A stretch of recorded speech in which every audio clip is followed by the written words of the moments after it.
So guys, Season 1 of Destiny Rising is now live, and with that comes two brand new characters, Estella and Umeko. Now today we're going to be going over everything you need to know about these characters, like their overall abilities, their weapons that I recommend you use, as well as artifacts and a whole lot more. So let's jump straight in. First, we're going to talk about obviously the 5-star character here, that being Estella. And if you've been building Kabir, she actually uses the exact same weapons, those being pulse rifles and machine guns. So you can just take those right onto Estella and you'll be doing just fine. For her relic abilities though, her first passive is Corruption, where attacking combatants with weapons accumulates corruption and up to 10 times per second. Casting Bewitched Illusions consumes corruption, and this ability cannot be cast without sufficient energy. For her first signature, she has Misfortune's Guide, where she unleashes contaminating energy, dealing damage to hit combatants and inflicting them with misfortune. Now, Misfortune says that targets are marked, making them prioritized by all of Estella's summons.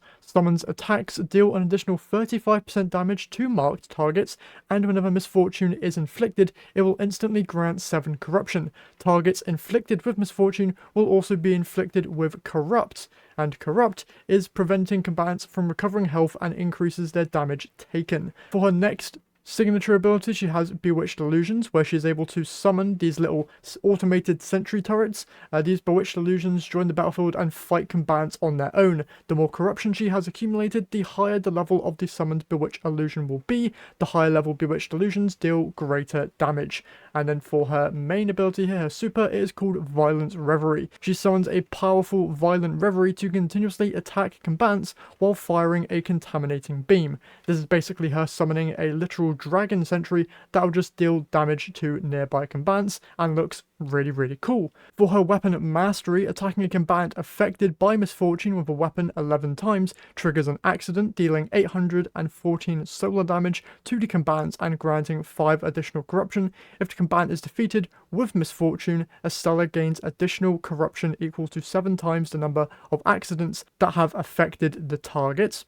For her first relic trait, she has Calamitous Pandemic, where combatants affected by Estella's own misfortune spread misfortune to nearest combatants within a 10-meter radius when they are defeated, dealing 1,850 solar damage. However, misfortune's duration is reduced by 2 seconds with each spread until it reaches the minimum of 4 seconds. A single instance can spread up to 5 times.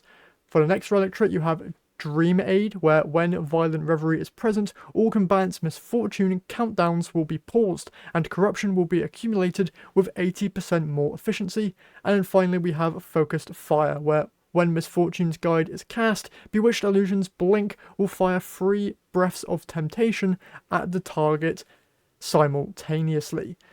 That's it for her ability. She's all about summoning these different dragon sentries and is actually a really cool unit. Now, unlike someone like Tan 2, she does not have any supportive capabilities at all. She's all about damage, but that is where the selected artifacts come into play, because on her I'm running a complete pack set, because this is going to be giving you bonuses whenever you summon stuff. So your summoning will restore 12% health, which is good. Summons restore 10.19% health when they assist in final blows. Then you have the Wielder's summons just deal 22.2% additional damage, and then when attacking the same target as the wielder, summons also do an additional 28.19 damage. So this is going to be the best set for her. And for substats, obviously Solar Boost is going to be great, Signature Boost is awesome. Alongside that, you've got things like Super Boost as well, and Ability Strength. All of that is going to be very useful, but mainly they're looking for Solar Boost because obviously she is a solar character. Now, if you're lucky enough, you can obviously get different talent tree upgrades for her, but I'm not really going to be going over these because most people aren't really going to be getting them, but you can preview them here on screen now by pausing the video. Next, let's go and talk Umeko, who uses the same weapons here as Tan 2, so if you have a good scout or sniper rifle, go and equip those on her and you're going to be having a great time. For her relic abilities, first, her passive, Shadows Absorbed. When Umeko deals weapon or weapon mastery damage, she absorbs shadow energy based on the damage dealt. Efficiency is increased when using a scout rifle. When combatants inflicted with Shadow's Curse are defeated, Umeko will absorb an additional 15 shadow energy. When shadow energy reaches the maximum of 100 and Shadow Shuriken charges aren't full, Umeko will consume all shadow energy to gain an additional charge of Shadow Shuriken. When in the Void Step state, Umeko will absorb Shadow Energy with 25% greater efficiency. When Shadow Energy overflows, a portion of it will be converted into Recharge for Void Step, up to 25% per instance. For her first signature, she has Shadow Shuriken, where Umeko throws her shuriken, inflicting Shadow's Curse and dealing void damage. Combatants inflicted with 3 or more stacks of Shadow's Curse take an additional instance of damage. Then you have Void Step, where she dashes forward, entering Void Step state, activating Void Heal, which is just an AoE heal for her and her allies.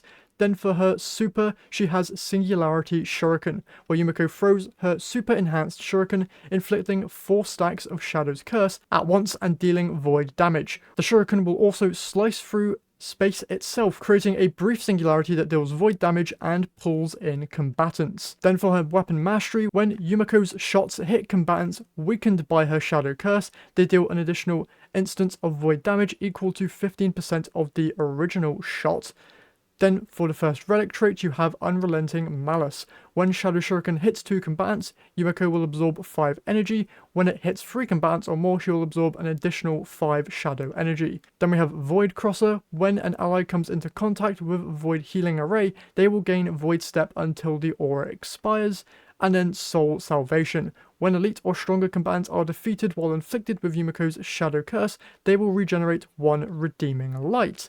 And Redeeming Light tracks an ally with the lowest health within a 70-meter radius and heals for 27 health per second over 3 seconds. The healing effect is also stackable. So that is Yumeko's base relic abilities. For her artifacts though, this is where stuff gets interesting, because with her having a very available movement ability, you can actually go for a very interesting set on her. And the set that I'm going to recommend for her is the Veil set, because for this first piece, it says that casting a movement ability will reduce the damage you take by 14.7% for 3 seconds, which if you just use her healing ability, which is that Void Step, you're just going to be granting yourself damage reduction, which is very, very good. For the next piece though, I'm also using the Ring of Conversion, so that 28% of overflow healing from the wielder's own abilities is converted into an overshield that lasts for 6 seconds, and then I'm just using the rest of the Veiled set, where casting a movement ability grants the next signature ability 26.95% damage bonus for 3 seconds, and then casting a movement ability grants 8.75% damage boost for 5 seconds. So a very interesting set for her, but she is a very unique character. And then of course the final thing for Umeko is of course her talent trees. Not going to be going over this in too much detail, but I'll quickly glance over them just so that you can pause the video and read them for yourselves if you are interested. Now, is she going to be out healing that of a Tan 2? No, Tan 2's healing is probably still going to be a lot better, but if you prefer the void aesthetic and the weakening abilities of her, she is a very fun character that I would recommend pulling for. Now, the only downside to Umeko here is that she is a 4-star character, so you are not guaranteed to get her. She is exclusively found, I believe, on the brand new Estella banner, so there is a chance of you getting her, but unlike Estella, you aren't guaranteed her within 60 draws. So best of luck in getting any of these specific characters. One final thing I want to mention though is about different weapons. Obviously there are some weapons that are more readily available than others. For example, there is no real exotic pulse other than the one tied to the battle pass. So if you have this, use it on Estella, it's going to be great. And the only exotic machine gun that I would really recommend is probably going to be the Gallows here, which comes from the raid. This is a really good exotic, so you should probably be using this on Estella. And due to the different pulses available, you can actually get an arc pulse on her, plus Gallows to then cover all element types, which is going to be very, very good. Other than that, you can also use Heir Apparent here, but I'm probably going to recommend Gallows over it, just because it's a little bit stronger.